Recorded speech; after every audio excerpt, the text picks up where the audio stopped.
pilih Fangare. Karena Fangare saja dulu lagi ngomong di waro bahasa Ternate.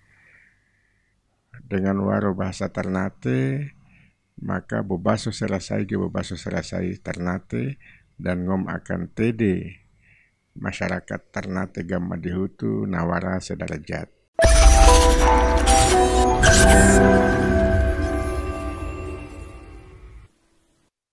Jangan lupa subscribe, like, comment, share, dan nyalakan loncengnya untuk tahu informasi terbaru dari Malut Post Channel. Assalamualaikum warahmatullahi wabarakatuh. Jumpa lagi bersama saya Fahrul Marsauli di ruang Malut Post Bercerita. Kali ini karena memang kita masih berada dalam situasi pilkada, jadi isunya masih serupa teman-teman sebelumnya, yakni soal pemilihan wali kota Ternate. Untuk itu di studio Malut Post Bercerita telah hadir calon wali kota Ternate, Pak Haji Muhammad Yamin Tawari. Assalamualaikum Pak Haji. Waalaikumsalam Pak Fahrul. Kabar hari ini Pak? Alhamdulillah sehat-sehat. Semoga kita semua sehat ya Pak Fahrul. Amin. Dalam beberapa bulan terakhir ini Pak Wali nanti mungkin sudah banyak turun ke masyarakat, bahkan ke hutan dua Hirimoti. Sejauh ini Pak melihat apa yang menjadi keresahan masyarakat di lapisan paling terbawah ini apa saja Pak? Saya menemukan banyak hal, tetapi saya bisa simpulkan dalam dua arus utama. Yang pertama tentang kepastian kehidupan mereka terhadap properti mereka, dan yang kedua soal lapangan pekerjaan. Ini dua arus besar isu utama, di samping memang ada isu-isu kecil juga, tapi mayoritas itu. Saya memang sengaja melakukan belusukan dan saya menemukan banyak hal berkaitan dengan kepastian. Itu adalah misalnya yang pertama, sebagian besar masyarakat hidup membangun rumah di atas lahan yang sengketa, dan itu tidak ada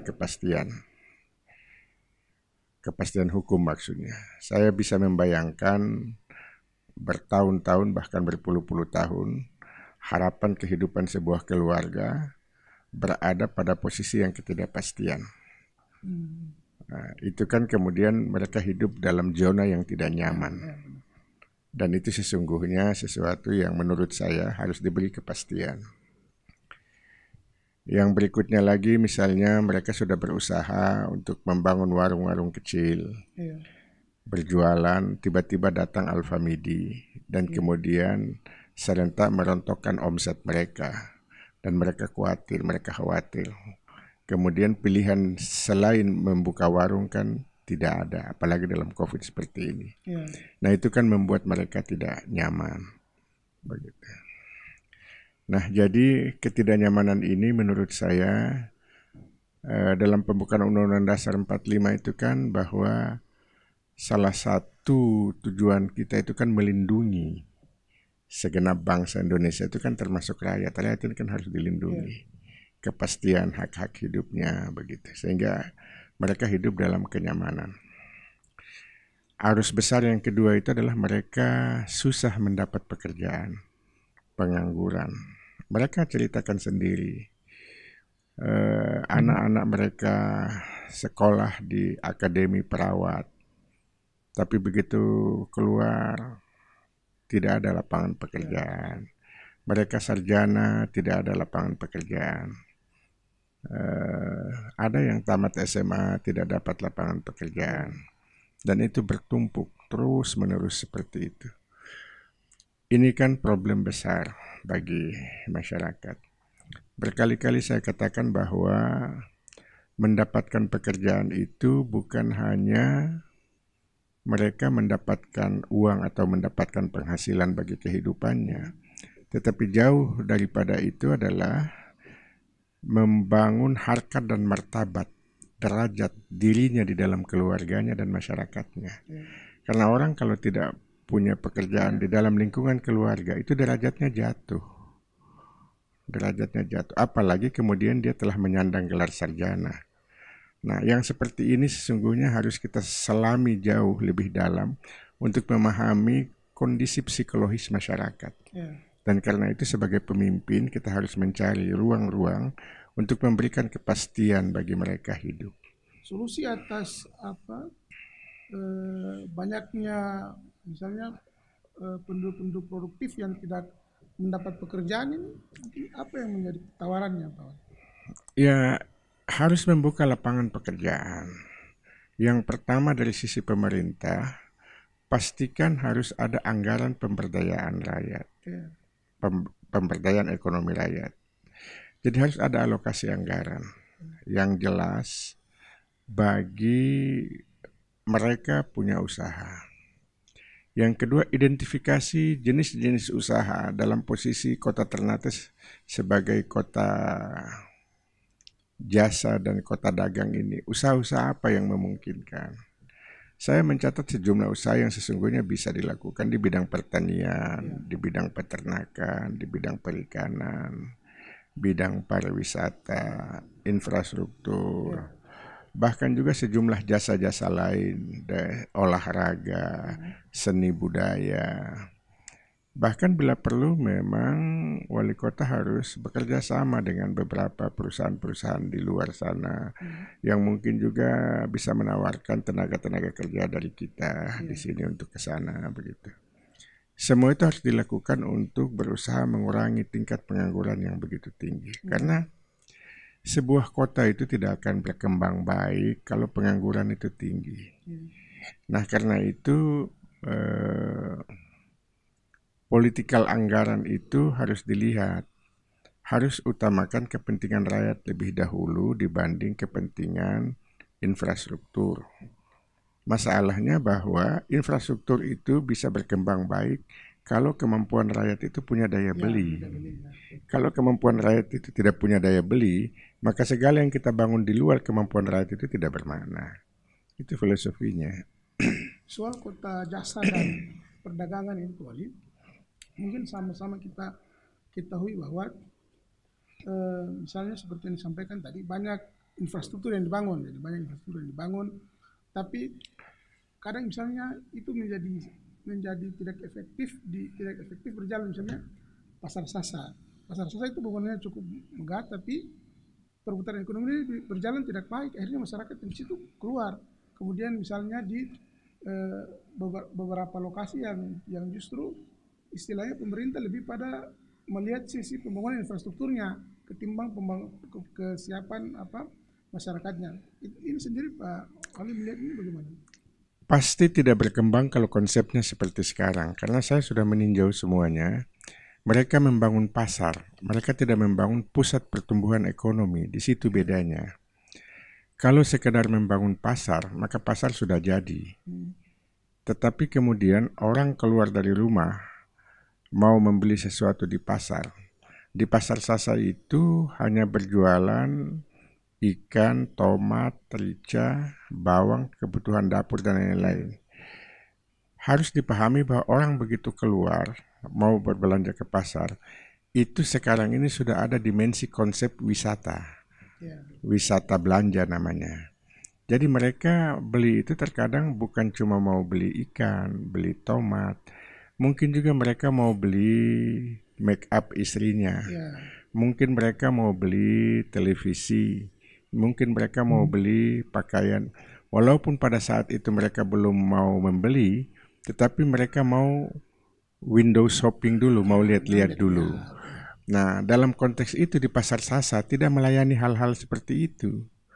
Tidak bisa, tidak ada window shopping di pasar Sasa sana. Tidak ada window shopping di pasar Dufa-Dufa. Sehingga ketika mereka keluar belanja mau hanya sekedar beli ikan atau tomat, karena ada juga window shopping itu, mereka langsung ke pasar Gamalama di sini karena di sini ada window shopping. Nah, itulah sebabnya menurut saya konsepnya harus dirubah. Harus dibangun pusat pertumbuhan ekonomi sehingga apa yang ada di Gamalama ini ada juga di Sasa. Apa yang ada di Dufa-Dufa, apa yang ada di Gamalama ini ada juga di Dufa-Dufa. Bila perlu, kita bangun lagi satu pusat pertumbuhan ekonomi di Kecamatan Pulau dan Kecamatan Ternate Barat. Itu supaya kemudian ada 4 pertumbuhan kota Ternate, Gamalama, Selatan Sasa, Utara Dufa-Dufa, dan kemudian kita mencari lokasi lagi di pulau. Sehingga satu dengan yang lain saling berinteraksi, maka masyarakat hidup di antara pusat pertumbuhan ekonomi itu mereka juga bisa berkembang. Dan kemudian tidak terpusat di Gamalama seluruhnya, karena itu akan memberikan efek negatif bagi kota, misalnya macet, sampah yang tidak terurus, lalu lalang, parkiran, dan lain sebagainya begitu. Nah itu konsepnya, konsep penataannya. Karena itu sesungguhnya pemimpin itu bukan soal programnya yang penting, visinya itu yang penting. Kalau visinya jelas dan misinya jelas, maka programnya itu tinggal gampang mengikuti visi.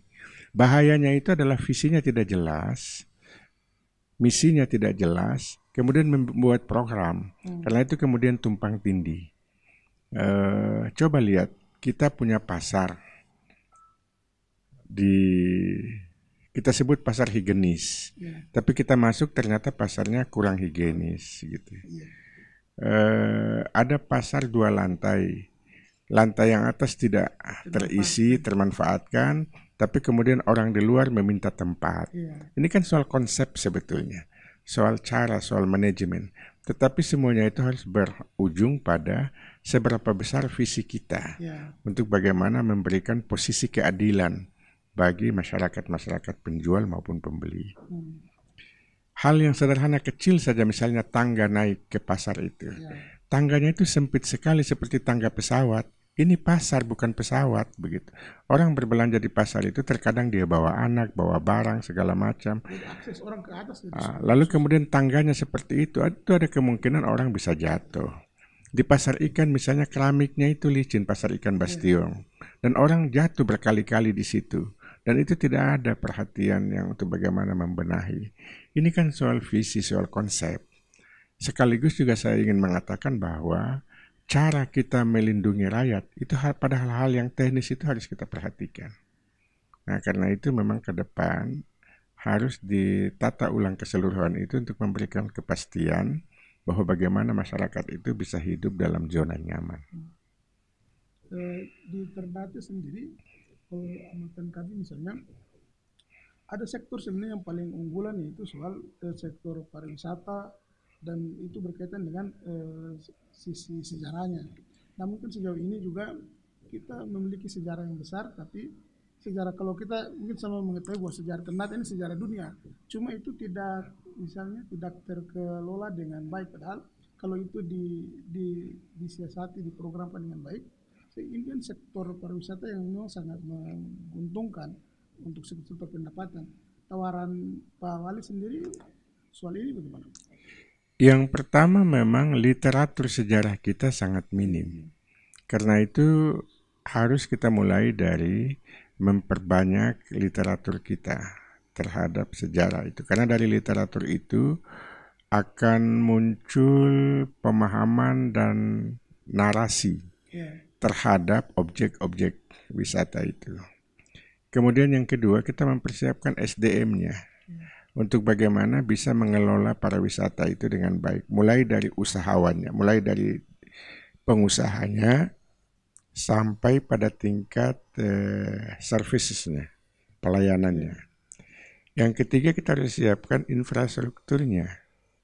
Infrastrukturnya itu supaya kemudian memenuhi persyaratan sebuah konsep wisata. Dukungan-dukungan objek-objeknya, kulinernya, spot-spotnya, dan lain sebagainya itu harus kita siapkan. Dan kemudian yang keempat, kemampuan marketing untuk menjual wisata kita ini ke dunia, supaya kemudian ada ikon-ikon tertentu yang memiliki daya tarik untuk kemudian bisa menarik perhatian dunia. Dan yang terakhir adalah harus diusahakan route besar wisatawan nasional ini. Ternate harus masuk di dalamnya Sehingga kemudian wisatawan baik mancanegara maupun domestik itu bisa melirik Ternate sebagai salah satu lokasi wisata yang terunik dan terindah misalnya di Indonesia. Kita harus berjuang ke arah sana. Seperti yang telah saya sampaikan tadi, misalnya dong Pak Wali dan itu mungkin sudah turun banyak nih di hampir di seluruh wilayah di Kota Ternate. Respon publik, respon masyarakat sejauh ini bagaimana? Ada optimisme untuk meraih kemenangan di 9 Desember nanti? Saya surprise karena dialog dengan masyarakat itu memberikan bahwa ada harapan bahwa mereka butuh perlindungan. Mereka butuh jalan keluar dari sebuah kehidupan panjang yang memang berputar pada problem mereka. Nah, karena itu memang saya mendapatkan respon dukungan dari mereka yang luar biasa. Bahwa betul ada kelompok-kelompok pragmatis juga, tetapi sesungguhnya di balik kelompok pragmatis itu, mereka juga punya harapan untuk bagaimana kehidupan mereka itu jauh lebih baik ke depan. Karena hari ini mereka sudah merasakan sendiri betapa sulitnya kehidupan ketika mereka salah memilih. Itulah sebabnya saya punya optimisme yang kuat bahwa dukungan masyarakat terhadap saya luar biasa dan saya hampir setiap hari belusukan bertemu dengan masyarakat, masuk dari rumah ke rumah. Walaupun sebagian di antara lawan-lawan politik saya agak sinis dengan ungkapan-ungkapan yang miris begitu, tetapi bagi saya itu biasa. Tetapi saya bahagia betul karena saya pastikan ke mereka, saya bilang yang seperti ini setelah saya dilantik pun saya tetap akan melakukan belusukan seperti ini karena ini adalah cara untuk bagaimana menyambung atau memantapkan kualitas demokrasi, bahwa aspirasi rakyat itu harus tidak boleh distorsi dengan kebijakan pemerintah. Itu esensinya. Demokrasi itu bukan pada soal pemilihan. Esensi demokrasi itu berada pada aspirasi rakyat itu tidak boleh distorsi dengan kebijakan pemerintah. Itu substansi daripada demokrasi. Kalau Yamin ada sendiri menawarkan konsep untuk anak-anak milenial ini seperti apa? Karena kan kita melihat misalnya jiwa pilih kaum muda misalnya milenial itu cukup besar dalam program Awali sendiri. Iya. Berapa kali saya bertemu dengan anak-anak milenial, saya melihat kreativitas mereka cukup tinggi, tapi dukungan untuk kreativitas mereka itu rendah sekali. Di bidang olahraga, sarana prasarana dan dukungan yang lain tidak berkembang. Di dunia kesenian, mereka butuh gedung, butuh tempat, tidak ada. Di dunia kreativitas, mereka butuh dukungan jaringan internet yang kuat, tapi kemudian belum juga terlayani dengan baik. Sehingga memang mereka punya potensi, tapi potensi itu tidak bisa berkembang dengan baik karena fasilitas, sarana, prasarana, dukungan, memberikan motivasi dan arah bagi upaya mereka itu tidak terlindungi. Mereka merasa seperti mereka bekerja sendiri di sebuah ruang yang memang terpisah dari masyarakat. Nah, karena itu saya bilang ke mereka, saya pastikan kalau saya terpilih dan dilantik, saya akan bersama mereka memastikan seluruh kebutuhan-kebutuhan mereka itu harus kita layani untuk mereka bisa berkembang. Karena di dunia milenial ini satu yang paling menonjol di mereka adalah kreativitas. Dan kreativitas itu sekarang dalam dunia digital ini, kreativitas itu sudah berimplikasi pada ekonomi. Sehingga memang ketika di masa COVID ini kita susah mencari pekerjaan, kita memberikan harapan kepada mereka, memberikan dukungan dan fasilitas kepada mereka untuk kreativitas mereka berkembang, sesungguhnya itu adalah cara untuk mengurangi pengangguran. di dunia anak-anak muda. Ini satu hal juga yang menurut saya menjadi hal yang penting, yaitu soal penataan birokrasi nanti, Pak, kalau misalnya terpilih. Kira-kira mungkin ada tawaran, misalnya ada komposisi atau misalnya siapa yang layak duduk di sini, siapa yang layak duduk di sini, atau mungkin komposisi misalnya harus ada etnis mana di sini, atau ada pembagian mana Ternate ini cukup beragam. Kira-kira untuk itu mengukurnya bagaimana, Pak? Ada dua pendekatan. Memang betul harus beragam karena kita etnis dan golongan serta agama. Tetapi juga kedua kompetensi. Kompetensi itu saya arahkan pada 4 hal. Pertama, memiliki kompetensi administrasi birokrasi. Kedua, kompetensi pembangunan. Ketiga, kompetensi pemberdayaan rakyat, pemberdayaan ekonomi rakyat. Dan keempat, kompetensi entrepreneurship. 4 kompetensi ini tentunya tidak semua berlaku pada dinas-dinas. Tetapi ada dinas-dinas tertentu yang mungkin kompetensi administrasi birokrasi lebih tinggi dibanding yang lain. Dinas tertentu kompetensi pembangunan lebih tinggi daripada yang lain. Dinas tertentu pemberdayaan rakyat lebih tinggi daripada yang lain.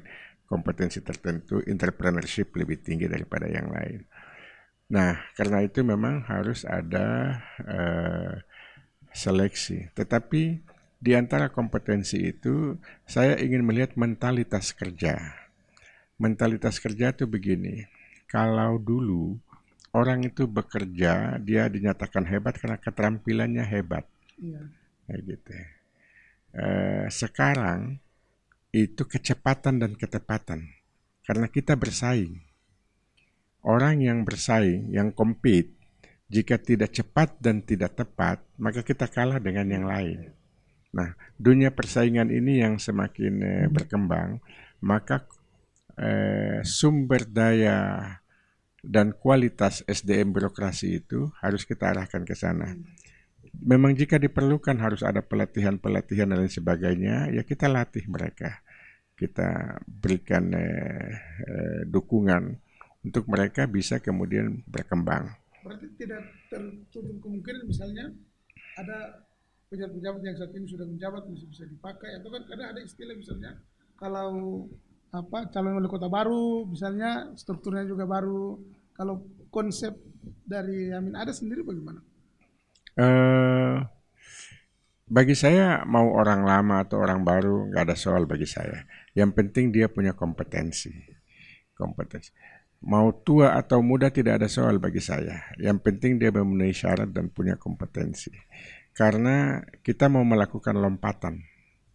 Kalau kita mau melakukan lompatan itu, maka syarat utama adalah kualitas SDM-nya. Begitu.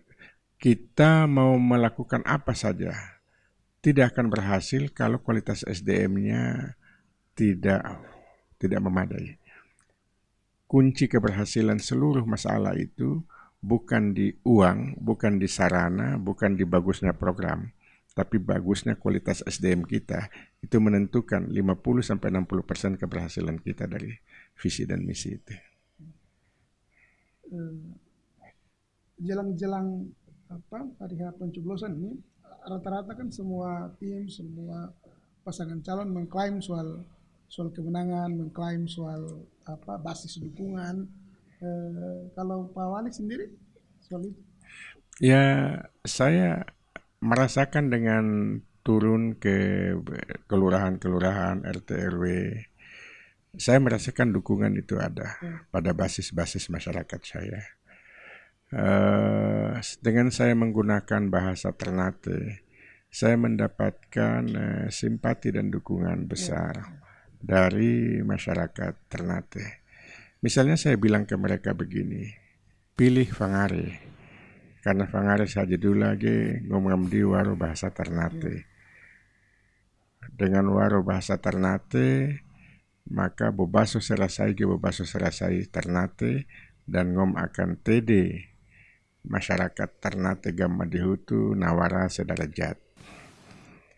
itu Pesannya lebih mudah tersampaikan ke mereka. pesannya lebih mudah tersampaikan, dan beberapa orang mengatakan ketika saya menyampaikan itu di televisi, itu bulu roma mereka berdiri mendengar itu katanya, karena itu sebuah apa namanya, harapan juga bagi mereka bahwa ada kebanggaan kultural, bahasa Ternate bisa muncul di televisi nasional. Dan bagi saya tidak ada masalah. Kita harus mengekspos siapa kita. Kita Ternate dan ini bahasanya. Dan kita harus bangga dengan Ternate. Saya berkali-kali mengatakan begini. Sesungguhnya saya sangat bangga dengan Ternate karena Babullah dan Hairin itu memberikan sebuah citra kepemimpinan yang luar biasa dalam sejarah kita. Mereka tuh tokoh dunia.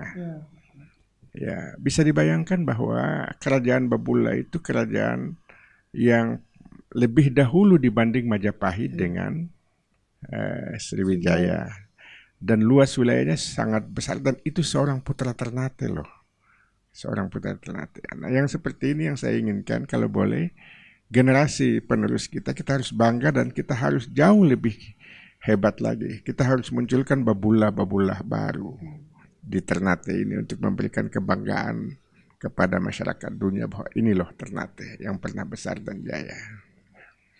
Nah, begitu juga misalnya kepada masyarakat Makian yang memang darah saya ini kan juga darah Makian. Ya, gitu. Saya sampaikan juga kepada mereka dalam kunjungan-kunjungan. Saya bilang ke mereka, Babalotam Nona, Mamologoa, Tenalotam Nona, Tantubnet Makamalonga, Mhonas Makalelean, Mot Makapalihara, Mode Tapso, Dehasone Kitdo, Maleote. Nah, pesan-pesan itu ternyata disampaikan kepada mereka. Mereka merasa bahwa, oh ternyata calon wali kota ini orang kita, dia bisa bahasa Makian. Tidak ada jarak antara saya dengan mereka, begitu. Jadi rakyat kita itu sebenarnya sederhana. Jika kita punya komunikasi yang masuk dalam relung hati mereka, mereka merasa kita ini bagian dari mereka. Nah, selama ini memang karena model-model komunikasi ini kita tidak lakukan dengan baik, terkadang rakyat merasa dia bukan bagian dari pemerintah. Nah, padahal memang konsepnya antara rakyat dengan pemimpinnya itu kan tidak boleh jauh. Nah, dia harus menyatu. Gitu. Dola Bololo misalnya dalam makna ketuhanan, Kie matu buduka duga jauh sefangare. Dalam keheningan tingginya gunung hanya Allah dengan saya. Itu menunjukkan bahwa Tuhan pun dengan hambanya itu tidak jauh. Mereka satu gitu. Itu Tuhan saja dengan hambanya sudah begitu dekat. Masa pemimpin dengan rakyatnya harus jauh gitu. Nah, ini kan jabaran-jabaran filosofi seperti ini sesungguhnya harus kita kembangkan dalam dimensi horizontal kepemimpinan kota ini, supaya kemudian masyarakat merasa bahwa oh ternyata wali kota itu bagian dari dirinya, bukan dia lepas jauh dari dirinya. Mungkin ada himbauan-himbauan Pak Wali ke pendukung, ke masyarakat masyarakat luas lah di kota Ternate, karena kan mungkin di minggu-minggu tenang nanti otomatis walaupun dikatakan minggu tenang, tapi sebenarnya suhu politik itu meninggi itu. Kalau Pak Wali mungkin ada himbauan ke pendukung dan masyarakat Ternate luas. Setiap calon ingin menang itu wajar. Dan setiap tim sukses bergerak dengan segala macam cara itu juga biasa. Tetapi kemudian saya harus menyampaikan kepada para pemilih dan pendukung saya bahwa memilih calon wali kota itu bukan soal memenuhi rutinitas pilkada. Memilih calon wali kota itu, menjadi wali kota adalah cara kita menggunakan akal sehat untuk memastikan bahwa apakah pilihan kita itu bisa merubah nasib kita ke depan atau tidak. Sehingga dia tidak sekedar untuk, oh ini pilihan saya dan ini bukan pilihan saya. Tidak sekedar di situ. Tetapi harus jauh lebih dalam lagi bahwa pilihan saya ini, apakah dengan wali kota ini saya bisa berubah nasib 5 tahun ke depan atau tidak. Nah, karena itu maka silahkan para calon berkompetisi, tim sukses berkompetisi. Tetapi rakyat harus punya standar bahwa ke depan setelah pemilihan wali kota harus ada perubahan besar, dan perubahan itu terutama berlangsung di kalangan rakyat. Mereka harus mendapat pekerjaan yang pasti. Mereka harus terlayani segala sesuatu yang tadinya tidak nyaman. Mereka harus mendapatkan pendidikan yang gratis. Mereka harus mendapatkan pelayanan kesehatan yang baik. Mereka harus mendapatkan seluruh apa yang mereka kehendaki itu sebagaimana hak-hak warga negara lainnya, harga-harga yang terjangkau, keadilan di pasar dan lain sebagainya. Itu harus terlayani dengan baik. Nah, karena itu saya berharap silahkan lihat wali kota yang memang bisa melaksanakan itu semua, maka bacalah bismillah, pilihlah yang bersangkutan. Dan saya pastikan bahwa jika memilih saya, Yamin dan Abdullah pasangan nomor 4, dan insya Allah kami menang. Beberapa survei juga sudah menyatakan seperti itu. Dan karena itu di debat Jakarta itu saya sudah bilang, the winner coming true, pemenang itu telah datang. Dan saya merasakan insya Allah seizin Allah Subhanahu wa Ta'ala, mudah-mudahan kami adalah pemenangnya. Ya, demikian podcast kita kali ini. Tentu kami juga di tim podcast memberikan himbauan kepada seluruh masyarakat agar menggunakan hak pilihnya di tanggal 9 Desember mendatang. Pilihlah dengan hati nurani, pilihlah yang menurut masyarakat Kota Ternate calon-calon tersebut akan membawa perubahan dan akan membawa Ternate yang lebih baik lagi dalam 2 tahun ke depan. Demikian Pak Wali atas kesempatannya hadir di sini. Assalamualaikum warahmatullahi wabarakatuh. Waalaikumsalam warahmatullahi wabarakatuh.